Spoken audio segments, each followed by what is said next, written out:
Hello everyone. अभी तक हमने पढ़ा spontaneous abortion and its types. अब हम पढ़ेंगे इटियोलॉजी ऑफ अबॉर्शन।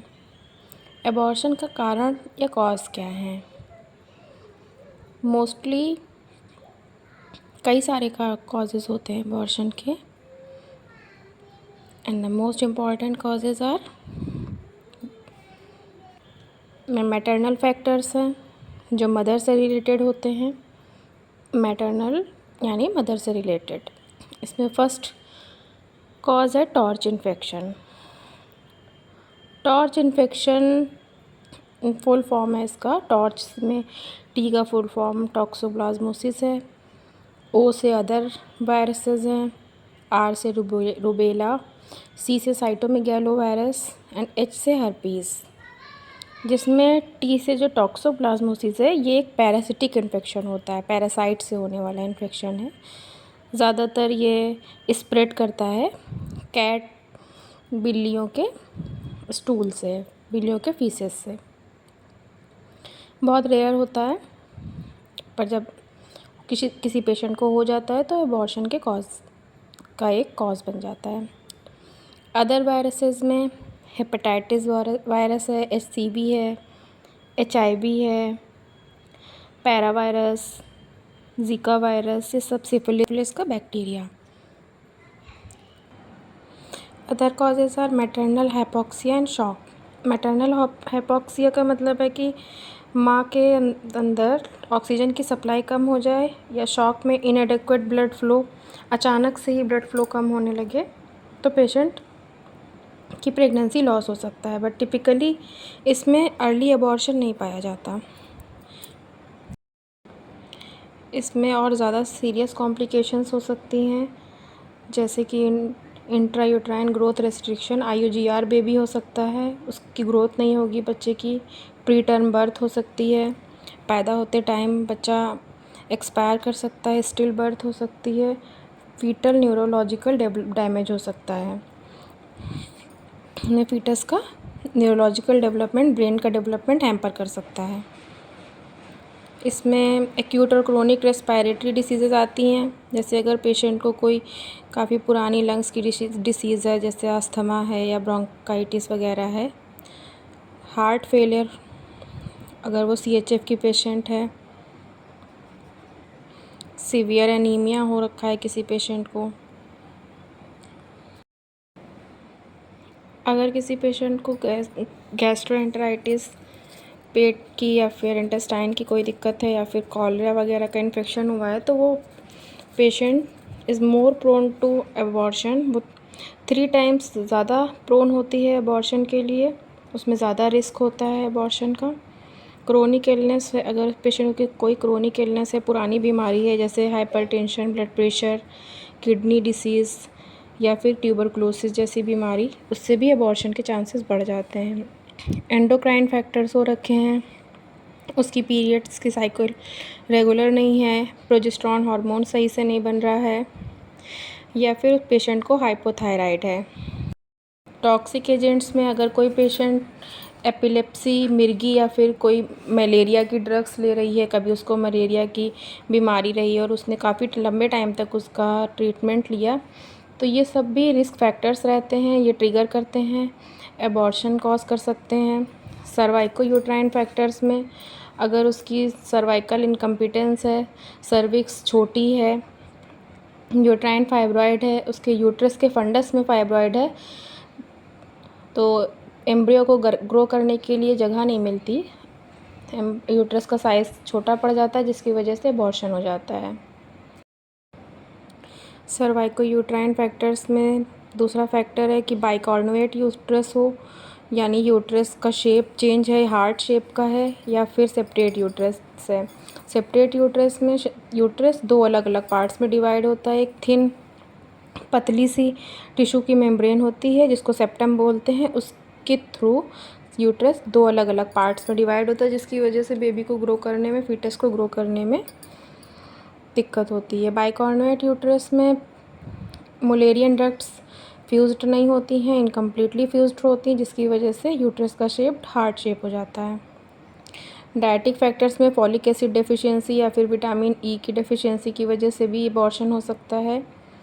और ट्रॉमा, डायरेक्ट ट्रॉमा है, अगर पेशेंट गिर गई है या फिर उसके डायरेक्टली उसको कहीं से चोट या इंजरी पहुंच गई जिसकी वजह से भी अबॉर्शन हो सकता है। साइकोलॉजिकल इलनेस है, पेशेंट डिप्रेशन या बाइपोलर की पेशेंट है, उसकी वजह से भी हो सकता है। पैटर्नल फैक्टर्स में फादर की साइड से रिलेटेड फैक्टर्स में डिफेक्टिव स्पर्म्स हो सकते हैं। अगर स्पर्म्स में कोई डिफेक्ट होगा तो पेशेंट का जो एम्ब्रियो है वो सही से नहीं बन पाएगा। फीटल फैक्टर्स में क्रोमोसोमल एबनॉर्मेलिटी है, फीटस ही सही से नहीं बना है। मोस्टली ट्राइसोमी होती है, ट्राइसोमी 21, ट्राइसोमी 18, क्रोमोसोम की जो एक एक्स्ट्रा क्रोमोसोम होता है ट्राइसोमी 21 में। मल्टीपल प्रेगनेंसी होती है, ट्राइसोमी 21 को डाउन सिंड्रोम भी बोलते हैं। मल्टीपल प्रेगनेंसी है, अगर पेशेंट को मल्टीपल प्रेगनेंसी है और उसके यूट्रस में जगह नहीं है उसको सपोर्ट करने के लिए, जिससे कभी कभी एक फीटस या दोनों फीटस की कभी कभी अबॉर्शन हो जाता है। Interference in umbilical cord circulation, अगर अम्बाइलिकल कॉर्ड का सर्कुलेशन सही नहीं होगा तो उसकी वजह से फीटस को हाइपॉक्सिया हो सकता है, ऑक्सीजन की कमी हो सकती है, हार्ट रेट कम हो सकता है, ब्रेडिकार्डिया हो सकता है, जिसकी वजह से फीटस की डेथ हो सकती है या फिर उसको कोई परमानेंट डिसेबिलिटी भी हो सकती है। RH-ISO इम्यूनाइजेशन, अगर मदर का ब्लड ग्रुप RH निगेटिव है, उसका ब्लड ग्रुप निगेटिव ग्रुप में है, AB निगेटिव या A negative, B negative, O negative कुछ भी, और फादर का ब्लड ग्रुप O पॉजिटिव या फिर RH पॉजिटिव है, तो इस केस में भी एबॉर्शन हो सकता है, क्योंकि बिकॉज मदर के ब्लड में RH पॉजिटिव ग्रुप के लिए एंटीबॉडीज़ फॉर्म होने लगती हैं जो उसको डिस्ट्रॉय कर सकती हैं और प्रेगनेंसी को टर्मिनेट कर सकती है, लॉस ऑफ प्रेगनेंसी हो सकता है। एनवायरमेंटल फैक्टर्स में सिगरेट स्मोकिंग है, अगर पेशेंट स्मोक करती है जिसकी वजह से ब्लड में उसको कार्बोक्सी हीमोग्लोबिन फॉर्म होने लगता है, ऑक्सीजन की कमी हो जाती है और जिसकी वजह से फीटस को सही से ऑक्सीजन नहीं मिल पाती और as a result foetal death हो जाती है। एक्सरे रेडिएशंस, हमेशा एक्सरेज का रेडिएशन इसी वजह से एब्डोमिनल बेल्ट पहन के करना चाहिए, क्योंकि एक्सरे भी कॉज कर सकता है अबॉर्शन। एक्सरे की रेज हार्मफुल होती हैं फॉर अर्ली प्रेगनेंसी में। गैसेस हैं, एंटीनियोप्लास्टिक ड्रग्स हैं, आर्सेनिक, ये सब पॉइजनिंग वगैरह, एनालिन डाई की या लेड पॉइजनिंग की वजह से भी सब एनवायरमेंटल फैक्टर्स हैं abortion. Now the last topic of abortion is induced abortion. Induced abortion दो टाइप्स के होते हैं, लीगल अबॉर्शन एंड इलीगल या criminal abortion. Legal abortion medical termination of pregnancy होता है, MTP जिसको बोलते हैं। 1971 की एक्ट में MTP की एक्ट 1971 में पास हुई थी। Termination of pregnancy before the viability of the foetus, viability foetus की 20 वीक्स या फिर 500 ग्राम वेट होता है उसका फीटस का, उसको बोलते हैं पीरियड ऑफ वायबिलिटी। 20 वीक्स तक बिलो डाउन की गई है, पहले ये 24 वीक्स थी। तो अगर इस पीरियड से पहले हम उसको प्रेगनेंसी को टर्मिनेट करते हैं तो उसको MTP में लीगल अबॉर्शन में आता है, उसको इंडक्शन ऑफ अबॉर्शन भी बोलते हैं। इंड्यूस्ड अबॉर्शन लीगल और इलीगल दो टाइप्स का होता है। इलीगल टाइप का अबॉर्शन उसको क्रिमिनल अबॉर्शन भी बोलते हैं, जो कि अकॉर्डिंग टू लॉ नहीं होता है, उसको अकॉर्डिंग टू लॉ नहीं प्रोसीड किया जाता है। इसमें जब किसी फीटस की जेस्टेशनल एज अगर 20 हफ्ते से ज़्यादा है तो भी अगर अबॉर्शन किया जाए तो वो इलीगल अबॉर्शन की कैटेगरी में आता है। और अगर मेडिकल जस्टिफिकेशन नहीं है, यानी कि कोई मेडिकल रीजंस नहीं है अबॉर्ट करने के और सिर्फ इस वजह से फीटस को अबॉर्ट किया जा रहा है कि उसको कोई माँ नहीं रखना चाहती, तो वो भी इलीगल अबॉर्शन में आता है। या फिर सेक्स डिटर्मिनेशन के लिए गर्ल या बॉय डिटेक्ट करने के लिए गर्ल चाइल्ड को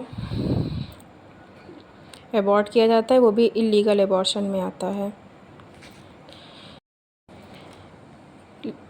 लीगल एबॉर्शन के इंडिकेशंस ये हैं कि अगर प्रेगनेंसी को कंटिन्यू करने के लिए मदर को काफ़ी सारे रिस्क हो रहे हैं उसकी हेल्थ के लिए, जैसे कि कोई हार्ट की प्रॉब्लम हो रखी है, कार्डियक डिसीज़ है उसको, वॉल्स में प्रॉब्लम है, सेप्टल डिफेक्ट है, या फिर कोई कंजेनाइटल हार्ट डिसीज़ है, या फिर उसको कोई किडनी की डिसीज़ है, ग्लोमेरुलोनेफ्राइटिस है, रीनल डिसीज़ है, कोई मैलिग्नेंसी है, या फिर हाइपरटेंशन हो रखा है, ब्लड प्रेशर का इशू है उसको पहले से, या फिर ब्रेस्ट में मैलिग्नेंसी है, कार्सिनोमा है, सर्वाइकल कार्सिनोमा है, मिर्गी हो रही है, एपिलेप्सी, साइकेट्रिक कोई इशू है उसको, पेशेंट मेंटली स्टेबल नहीं है, डायबिटीज़ के साथ साथ उसको डायबिटिक रेटिनोपैथी और नेफ्रोपैथी हो रखी, जिसकी वजह से उसकी आइज़ पे, रेटिना पे और किडनी पे भी असर पड़ रहा है, या फिर क्रोनिक रेस्पिरेटरी डिसीज़ है जैसे कि अस्थमा है पेशेंट को, या फिर ब्रोंकस से रिलेटेड ब्रोंकाइटिस, ब्रोंकेक्टेसिस वगैरह है। तो इन सब केसेस में हम एबॉर्ट करा सकते हैं। फीटल फैक्टर्स, अगर फीटस को कुछ दिक्कत हो रखी है तो उसमें भी हम एबॉर्ट करा सकते हैं, जैसे एनेंसेफली है, अगर फीटस का सर सही से नहीं बना है तो उसको एनेंसेफली बोलते हैं। अगर फीटस को मेनिंजोसील है, यानी कि बेबी का स्पाइनल कॉर्ड पूरा फुली डेवलप नहीं हुआ है, मेनिंजोमायोसिल, ये भी एक टाइप की स्पाइनल कॉर्ड से रिलेटेड ही डिसीज़ है, जिसमें मेनिंजस में फ्लूइड फिल होकर के ये स्पाइन के बाहर एक प्रोट्रूजन के फॉर्म में दिखाई देती है, प्रोट्रूड करके एक बड़ा सा सैक बना लेती है, गोला टाइप का दिखता है पीठ पे पीछे। ये दोनों स्पाइना बाइफिडा के में आते हैं, meningocele and meningomyelocele. Down syndrome trisomy 21 है, इसमें भी पेशेंट एबॉर्ट करा सकती है।